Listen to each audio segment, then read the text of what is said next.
السلام عليكم. عليكم السلام ورحمة الله وبركاته. ده انتي بتجهزي الكاونتر الحاجة ولا ايه؟ لا مش نظيف فبنضفه يعني. طيب اختاري معايا كده. طب استنى الصابون ايه ده؟ ماشي. السلام عليكم. عليكم السلام ورحمة الله وبركاته.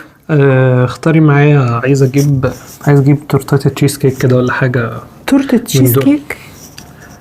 اخص عليك يا مروان. عايز تجيب تورتة تشيز قلت حاجة عيب كيك وانا ولا ايه؟ موجودة؟ اخص عليك.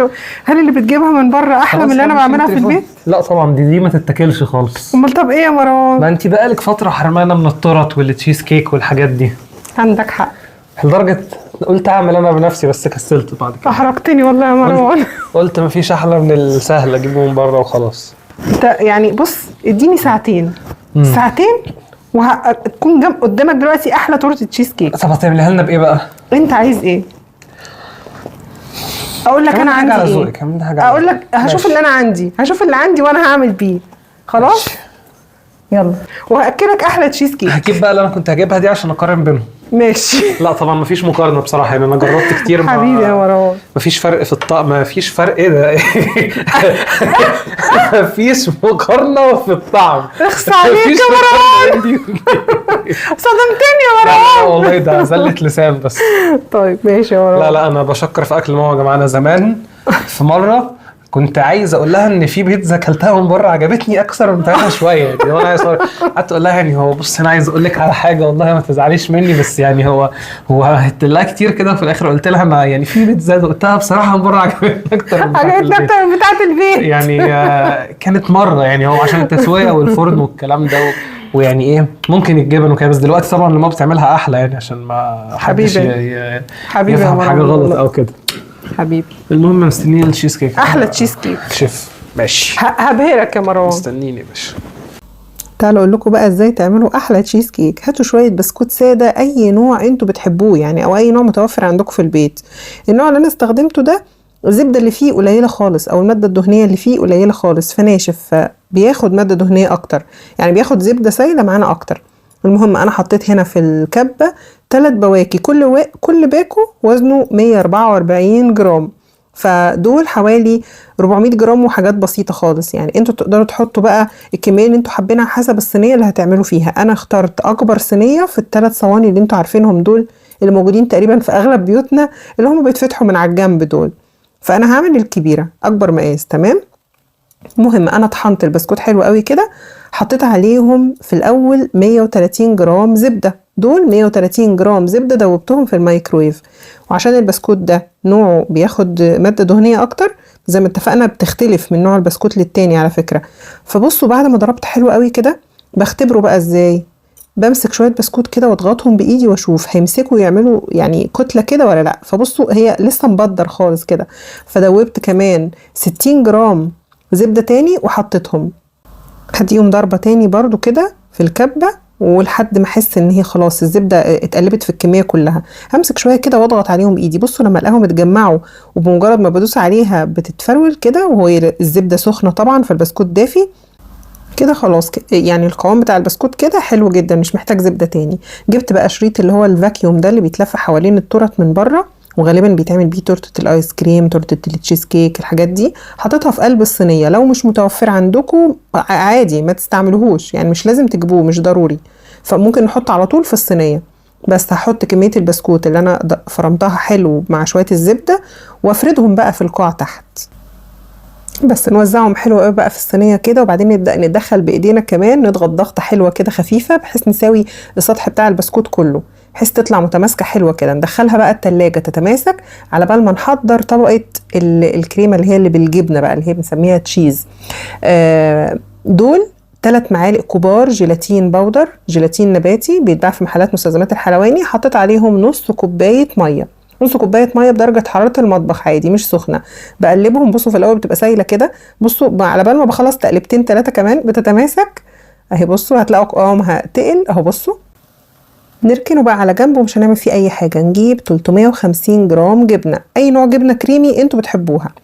هنحط عليها 4 معالق سكر بودره، دول 4 معالق سكر بودرة. حط كمان 3 معالق كبار مليانين بودرة كريم باستري، دي نقدر نستغنى عنها لو هي مش متوفرة عندنا، بس بتدي تيست اعلى بقى بصراحة وبتدي طعم حلو. لو متوفرة حطوها، لو مش متوفرة خلاص. حطيت كمان ظرف فانيليا. هحط كمان 3 معالق كبار مليانين لبن بودر، دول كده لبن بودر بيدي غناوه حلوه قوي في التشيز كيك. دي كوبايه كريمه سايله، كريمه خفق سايله، نقدر نستبدلها بكوبايه كريم شانتيه بودر ونحط عليها كوبايه لبن بودر ونقلبهم في بعض، نقدر نستبدلها بدول. هحط كمان كوبايتين لبن او اللي هو الحليب يعني سايل اهو، ونضرب بقى كل الخليط الحلو ده مع بعض. ومننساش الجيلاتين، بصوا احنا لسه سايبينه زي ما هو بارد، ما جيناش جنبه، بس طبعا مش هنضيفه بارد. بعد ما هنضرب الخليط ده حلو قوي كده لحد ما الجبنه تدوب، تقدروا طبعا لو الجبنه ماسكه نفسها شويه او متماسكه عشان ما تبقاش مكتله، تقدروا تضربوها الاول بالسكر لحد ما تدوب وتنعم، وبعدين تضيفوا بقيه المكونات. بس عشان انا عارفه انها هتدوب في قلب الحاجه ضربت كله مع بعضه يعني. بس بصوا قوامها بقى بيتقل كده عشان بيبقى فيها كوبايه كريمه، كوبايه الكريمه بتقل القوام حلو كده. بس نقدر نستبدلها زي ما اتفقنا كوبايه الكريمه السايله بكريم شانتيه بودر، كوبايه مع كوبايه حليب.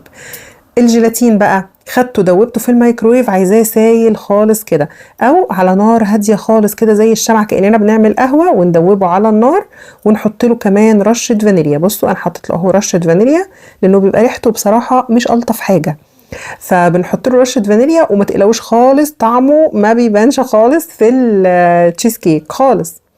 بس هقلبه حلو قوي كده وهو سايل، مش مخرز ومش محبب، مفهوش الحبيبات الصغننه بتاعه الجيلاتين، مش باينه خالص، دابت يعني دابت من سخونه الميه اللي احنا حطينا فيها ايه وسخناه. يا اما زي ما اتفقنا في الميكرويف، يا اما على نار هاديه خالص، بلاش نار عاليه، ونقلبه كده واحنا واقفين لحد ما يدوب وخلاص. نضيفه بقى على الخليط اللي احنا عملناه، نضرب حلو قوي. وحطيت كمان شويه من التوبنج اللي انا هحطه على الوش وهو التوت الاحمر. انا هعمله بالتوت الاحمر النهارده تشيز كيك، انتوا تقدروا تحطوا بقى اي توبنج انتوا حابينه. فاكرين المانجا اللي احنا كنا عملناها قبل كده وقلنا نعملها توبنج ونحطها على وش التورت والتشيز كيك والحاجات دي، تقدروا تعملوا منها. تقدروا كمان تحطوا الفراوله، اعملوا الفراوله زي نفس الطريقه دي كده بتاعه المانجا اللي عملناها اللي عملناها في الزبادي. فاكرين الفراوله اللي حطيناها في قاع الزبادي من تحت؟ تقدروا تعملوها وتحطوها بقى هي على التوبنج ايه، على وش التشيز كيك. الخليط اللي احنا حطينا بقى فيه شويه توت احمر كده وقلبناهم، نحطه فوق طبقه البسكوت اللي احنا دخلناها التلاجة تتماسك اهو. هحط الخليط كله بصراحة. تقدروا طبعا لو هو زيادة وانتوا مش حابين تخلوا التورتاية عالية شوية، تقدروا تكملوا مثلا بقية الخليط ده في أكواب، كوبايات صغيرة. هقول لكم حاجة مهمة جدا، اللي مش متوفر عنده الجيلاتين ومش هتتماسك معاه وتعمل تورتة وتتقطع مثلثات، تقدروا تستغنوا عن الجيلاتين خالص وتصبوا الخليط اللي احنا عملناه ده فوق طبقة البسكوت في أكواب أو كاسات أو اللي هي المثلثات اللي بتتباع دي، وهتبقى تحفة، ما تقلقوش خالص، وهتطلع متماسكة وحلوة. بس انا صبيت بقى الطبقة اللي عملناها في التلاجة، دخلتها التلاجة حوالي ساعتين. بعد ما تماسكت بقى كده هنفتح الصينية كده بقت جاهزة. طبعا لو التلاجة مش بتسقع كويس نقدر نحطها في الفريزر، بس ايه يعني اقل من ساعتين كمان. بس مش عايزينها تتجمد، احنا عايزينها تتماسك، بس الجيلاتين يخليها تتماسك وخلاص نتيجة انها بردت. بس انا فكيت بقى منها الطوق وخلاص، ممكن نشيل منها كمان الاطار بتاع الفاكيوم ده عشان خلاص هو كده ادى مهمته، مش محتاجينه تاني. لو اما نيجي نقطع مش هنبقى محتاجينه، بس بنشيله وبنرميه بقى خلاص. طبعا زي ما اتفقنا نقدر نستغنى عنه، نصب على طول في الصينيه ونطلع نسحب الصينيه لفوق كده، هتطلع عندنا زي الفل. برضو حبه كريم شانتيه ضربتهم، هجيب قمع صغنن خالص كده ازوق بس الاطراف بتاعه التورتيه من فوق، وبرضو تقدروا تستغنوا عن الحركه دي، يعني انا عاملاها بس عشان الشكل تبقى حلوه. انتوا تقدروا تحطوا التوبنج على طول لو انتوا حابين، بس لو عايزين بقى تطلعوا كده شكل تبقى يعني تبهروا بيه الناس، لا ازوقوا كمان، اعملوا حبه كريمه اللي هي عادي. انا حطيت 3 معالق كريم باودر على حبه لبن كده على قد ما دوبت الكريمه الشانتيه الباودر، وحطيت كمان عليها نص معلقه سكر وضربتهم بالمضرب الكهرباء، ادتني الكريمه الحلوه دي. بس اهو بصوا نبدا نعمل بيها زي ايه، فستونات كده ولا روزيتات ولا اي حاجه بقى. شوفوا مش مهم الاسم على فكره، المهم الشكل. بس اهو نعمل كده داير ما يدور حوالين التورتايه وخلاص. اسهل واسرع تورته تشيز كيك ممكن تعملوها في البيت، وصدقوني والله والله بتبقى احلى من اكبر الكافيهات اللي دقتوا فيها تشيز كيك. يعني اعملوها ودوقوها وقولوا لي هل انتوا دقتوا الطعم ده بره قبل كده ولا لا. تشيز كيك على البارد وسهله جدا وما تدخلش فرن ولا اي حاجه. هنحط بقى طبقه التوت الاحمر البيوريه اللي هو الجاهز ده، انا جايباه جاهز مش عاملاه بصراحه، وفوق التشيز كيك كده. وكان عندي في التلاجة سبحان الله، يعني عشان مروان ليه نصيب يطلب الطلب ده وانا عندي اصلا في التلاجة حاجه زي دي. بس اهو يلا، ولا تزعل نفسك يا مروان، احلى دلع اهو بالتوت الاحمر كمان مش اي حاجه.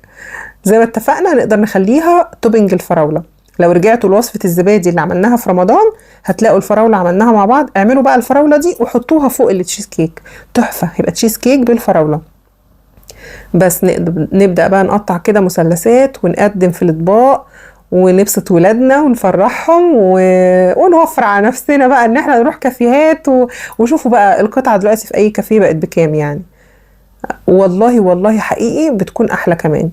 بس يا رب تكونوا استفدتوا من الفيديو، يا رب تكون الفيديو عجبكم. الوصفه ان شاء الله انا واثقه انها هتعجبكم جدا كمان. اعملوها زي ما قلت لكم كده، واللي ما عندوش حاجه يقدر عادي يشتغل من غيرها. اللي ما فيش جيلاتين نصب في كاسات او كوبايات فوق طبقه البسكوت. ما فيش كريم باستري استغنوا عنها خالص، شيلوها. هي بس بتدي تيست اعلى يعني بصراحه يعني، لكن لو متوفره اعملوها. بصوا شكلها تحفه اهي، متماسكه بسبب الجيلاتين. حقيقي بجد اتمنى تكون عجبتكم واعملوها وان شاء الله تعجبكم. بس يا رب يكون الفيديو ظريف ولطيف وخفيف عليكم. اسيبكم في حفظ الله واشوفكم ان شاء الله في فيديو جديد، واقول لكم السلام عليكم ورحمة الله وبركاته. مع الف سلامة، بحبكم جدا في الله.